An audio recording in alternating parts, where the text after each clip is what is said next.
risky ideas when it comes to preaching. Today is one of those days. Indeed, I told Reese earlier in the week about my idea and asked him, "Is this a stupid idea?" And he responded, "Well, it has all the outward appearance of a stupid idea." Nevertheless, let's turn to one of the most controversial passages in the entire Bible.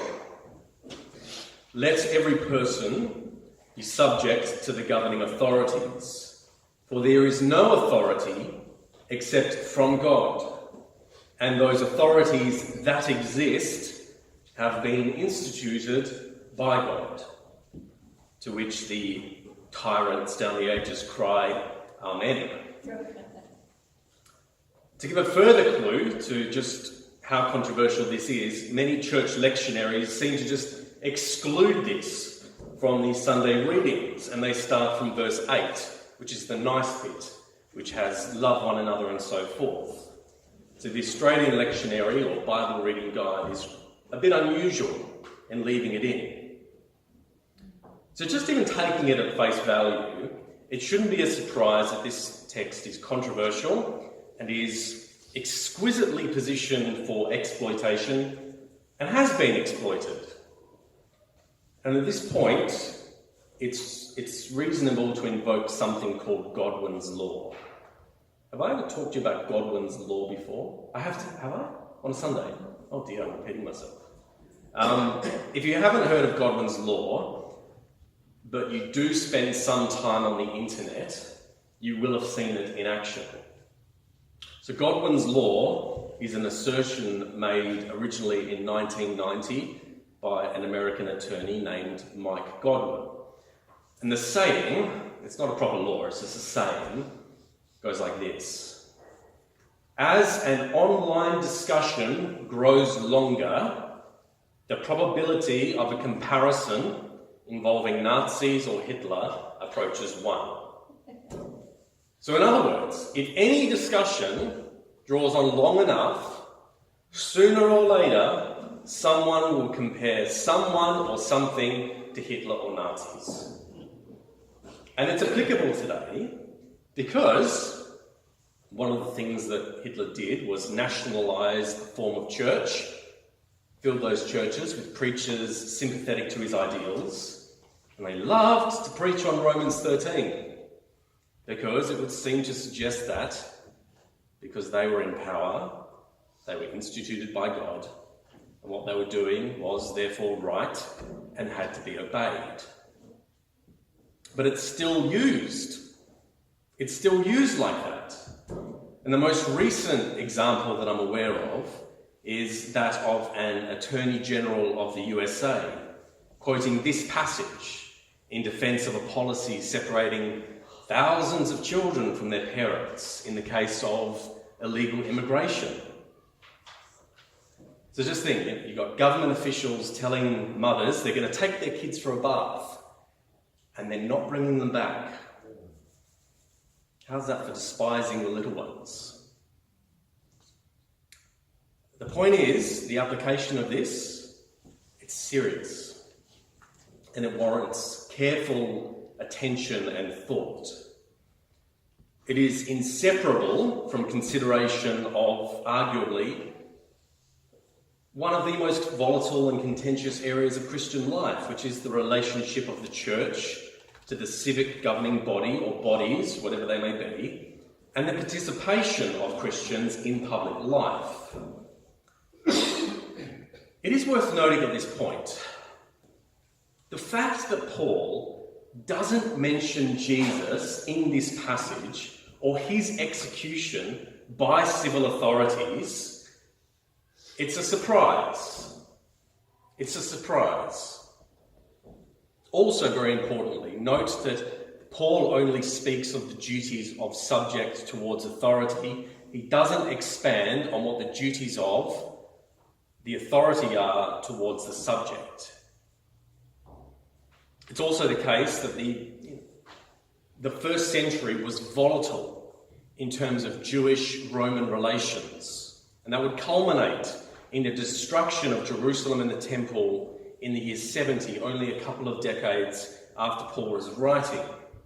So the early Christian movement was still very much linked with Judaism, and thus had kind of an existential threat by proxy.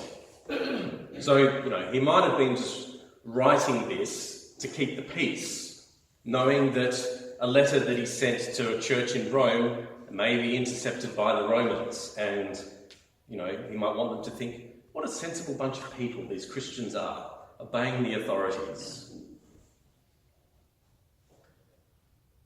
As said, it is important we get this right. The relationship between church and politics and civil authority is important, even though Christians recognise that ultimate stability, perfect outcomes cannot be achieved as a political reality, sinful as we are, and that God's kingdom is, at the end of all days, the reality which will take hold.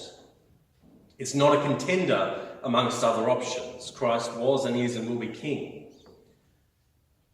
But we have to try and get along in the meantime, and that is where politics happens.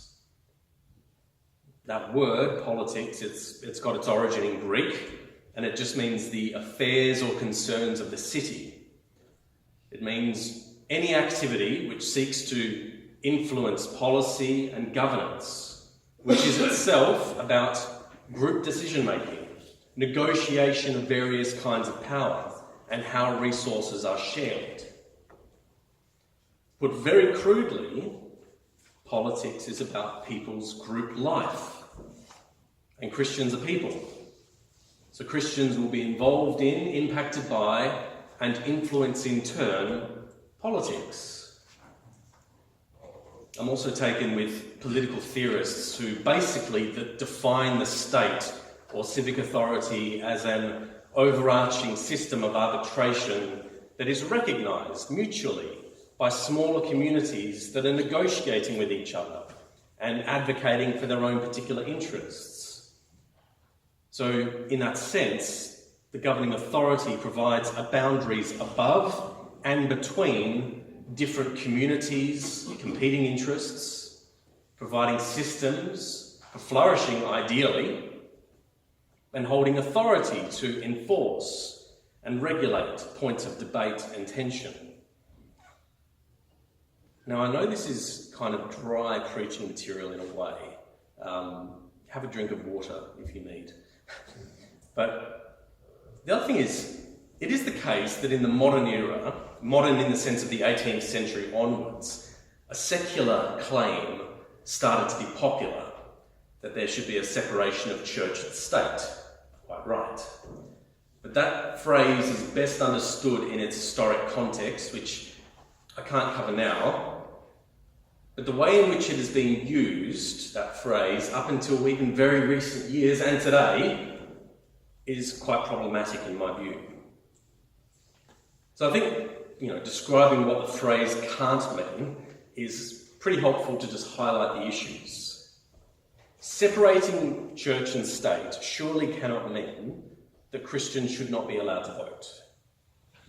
It cannot mean that Christians should not be eligible for election to various bodies. And it cannot mean that Christians should avoid offering input and debating issues that affect the common life and shaping policy. It's impossible. It really is. It's impossible getting around needing some form of authority, some form of government, once you cluster even a few people together, whatever structure that takes.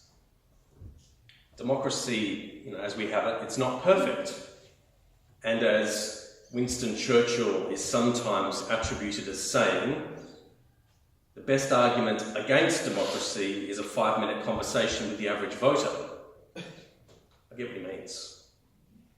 But amid all the critiques that can be raised, unless someone can stump up for a better alternative model of negotiating society, what's the substance? As it is, I actually regard the modern, secular, democratic state as a gift to the world arising from Judeo-Christian roots. And we should not be forgetful of history in that regard, or ignorant of the possible dangers in the agreed parameters of the state changing drastically. The thing is, and this is where things take a distinct theological turn, from the Romans passage, but also reading through the various books of the prophets in the Bible, the book of Judges and far more, there is so much biblical narrative that indicates, to me at least, that God is actually interested in how people's common life is ordered, and the rules and laws, behaviours, policies that are implemented and shaped. God cares about the degree to which those things are in alignment or misalignment with God's will. It would seriously double the duration of this sermon to go into detail of that, so I will commit to putting Bible references in the description of the sermon online that illustrate the point. But I see extensive evidence of the way in which life and laws and behaviours have been ordered amongst a collective is looked upon by God and judged in some way. God looks, judges, and there's some temporal consequence that then occurs.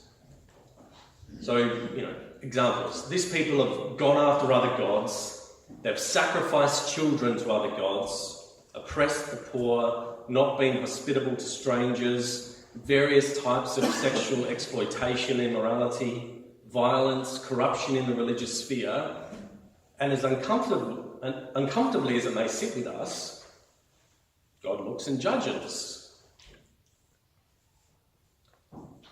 So as imperfect and faltering as our efforts may be, even as internally diverse as we often are as God's people, it is vital, I think, that Christians add our voices to the public square and articulate a Jesus-infused worldview which is biblically aware, theologically saturated, and motivated by love. Love one another. For the one who loves another has fulfilled the law. I guess my motivation in this sermon is to explore that relationship of church, politics, authority in view of a controversial passage. The thing is, I actually genuinely do believe that a culture or nation state influenced by the Judeo-Christian tradition should be, if it already isn't, better positioned to provide flourishing for individual people and their group life than one which isn't, which doesn't have that influence. The church must absolutely not cling to power or seize power in exercising that influence, lest it lose itself, but in the negotiating of public life and policy. Our participation, it has to be there. It should be prayerful. We should be as wise as serpents, as innocent as doves. And at a very basic level, just consider whether we really can assert that Jesus is honoured by the society we attempt to influence, the society we live in. Now, I've bitten off way more than I could chew in this sermon. I'll leave it for you to decide if Reese was accurate in his assessment that it had all the outward appearances of a stupid idea. But I find it a really stimulating area, and it's important to grapple with. But I do want to sort of finish with something much lighter. Now, last Sunday, it was Father's Day, and I was actually quite shocked that there were no Father's Day jokes that I heard in this place. But anyway, after church, I called up my granddad, my mum's dad, to wish him a happy Father's Day. And he started reminiscing, as he does, about how things have changed. He said that, back when he was my age or younger, he could walk into a shop with a £1 note in his pocket and walk out with milk and bread and eggs and cheese and chocolate.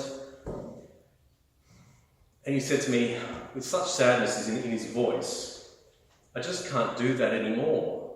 The shops have got cameras everywhere.